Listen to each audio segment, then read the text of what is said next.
اصل مسئلہ ہے نا، بحث کرنا بڑا آسان کام ہے، علم غیب ہے کہ نہیں حاضر ہونا۔ اس بیچارے بندے کو یہ نہیں پتا کہ مسواک اس نے سویرے کی ہے کہ نہیں، وہ اٹھ کے حاضر و ناظر کا مسئلہ پوچھنے لگتا ہے۔ شرم نہیں آتی لوگوں کو، حضور کی ذات پر بات کرتے۔ بیچارے نے منہ نہیں ڈھب سے دھونا آیا، وضو کے فرائض نہیں سیکھے اور کہتا میں وہ بخاری شریف سے مجھے نکال۔ ایک درویش سے کسی نے کہہ لیا، کہا جناب حضور حاضر و ناظر ہیں۔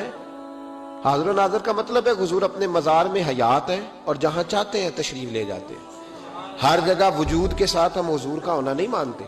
حضور اپنی مزار میں حیات ہیں، ساری دنیا کو یوں دیکھتے ہیں جیسے ہاتھ کی ہتھیلی کو دیکھتے ہیں، اور جہاں چاہتے ہیں تشریف۔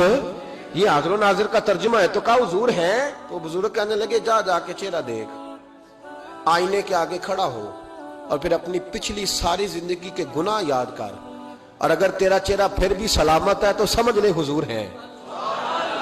اگر سلامت ہے نا تیرا منہ، اپنے گناہ سارے یاد کرنا، پیچھے تو نے کیا کیا پتا تے سارا ہے نا سردار نو کیتیاں دا۔ اپنی زندگی کے عیب سارے یاد کرنا، پھر اپنا آئینے میں منہ دیکھ، اگر صحیح ہے تو اس کا مطلب ہے حضور ہے، اور اگر بگڑ گیا ہے تو پھر ٹھیک ہے، تو اپنا عقیدہ کچھ بنا لے۔ او بھائی بحث کرتا ہے تو نبی پاک کی وجہ سے یار، یہ باتیں یہ کس سے نہیں ہے، سن ذرا۔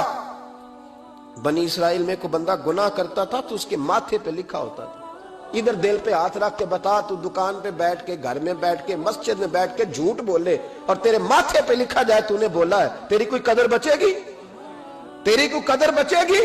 تو سوچتا ہی نہیں کہ رسول پاک کی وجہ سے تجھے ملا کیا؟ تجھے ملا کیا؟ تیرے درجنوں اور بیسیوں عیب ہے۔ تیری بیوی کو پتہ چل جائے تجھے چھوڑ کے چلی جائے، تیرے بچوں کو پتہ چل جائے، باپ ہونے کے منکر ہو جائے کہ جا تو کچھ نہیں لگتا، ذرا ٹٹول تو صحیح، گردن جھکا تو صحیح، ذرا گریبان میں آنکھ ڈال۔ تو صبح کیا کرتا ہے، شام کیا کرتا ہے، پھر بھی تو بچا ہوا ہے، تو مان لے گنبد خضرا والے رسول کی وجہ سے بچا ہوا ہے۔ حضرت عثمان غنی کہتے میں گزر رہا تھا تو میں نے رسول پاک کو ایک جگہ بیٹھے دیکھا، کہتے چھم چھم میرے آنسو نکلنے لگے۔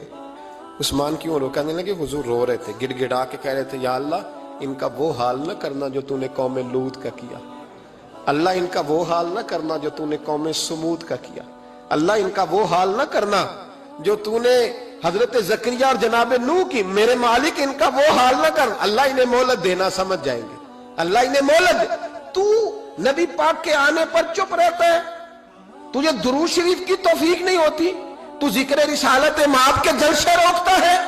نبی پاک کی وجہ سے تیرا چہرہ سلامت ہے، تیرا گھر سلامت ہے، تیرا دروازہ سلامت ہے، تیری دکان سلامت ہے، تو بچا ہوا ہے مصطفیٰ کی وجہ سے۔ اس ملک پورے کو سود پہ لگا دیا گیا ہے، یہ سود پہ چلتا ہے، سود رب رسول سے جنگ ہے، ہر دکان، ہر گاہک، ہر جگہ پہ سود کی بدبو پھیلی ہوئی ہے۔ کیوں بچا ہوا ہے؟ گنبد خضرا والے نبی کی برکت سے بچا ہوا ہے، اور اس کی دلیل ہے البدایہ والنہایہ میں میرے محبوب نے فرمایا میرا حیات ظاہری میں رہنا بھی تمہارے لیے بہتر، چلے جانا بھی تمہارے لیے، قبر میں جانا بھی بہتر۔ حضور وہاں کیسے بہتری ہوگی؟ تو محبوب نے فرمایا جب میں قبر میں جاؤں گا تو تمہارے اعمال مجھ پر پیش ہوں گے، اگر اچھے ہوئے تو قبر میں سجدہ شکر ادا کروں گا، اور اگر برے ہوئے تو وہاں بیٹھ کے بھی رب سے تمہاری معافی کا سوال کروں گا۔ او بھائی تیری ساری نعمتیں، اعلیٰ حضرت فرماتے ہیں سانسیں بھی حضور کا صدقہ ہے، سانسیں بھی حضور کا صدقہ ہے، روٹی بھی نبی پاک کا صدقہ ہے، اولاد بھی حضور کے اہل بیت کا صدقہ ہے، بیٹیاں اور بیٹے بھی مصطفیٰ کے گھرانے کا صدقہ ہے۔ یہ جو تیرا گھر بس رہا ہے نا، اس لیے بس رہا ہے کہ گنبد خضرا والے محبوب کا مدینہ بس رہا ہے، تو بجائے اس کے کہ تو شکر ادا کرتا، تو شکر ادا کرتا، تو کہتا کہ صبح شام میلاد ہوگا، تو ذکر رسالت کے ہر جلسے پر پریشان ہوتا ہے، ہر جلسے پر تو پریشان ہوتا ہے۔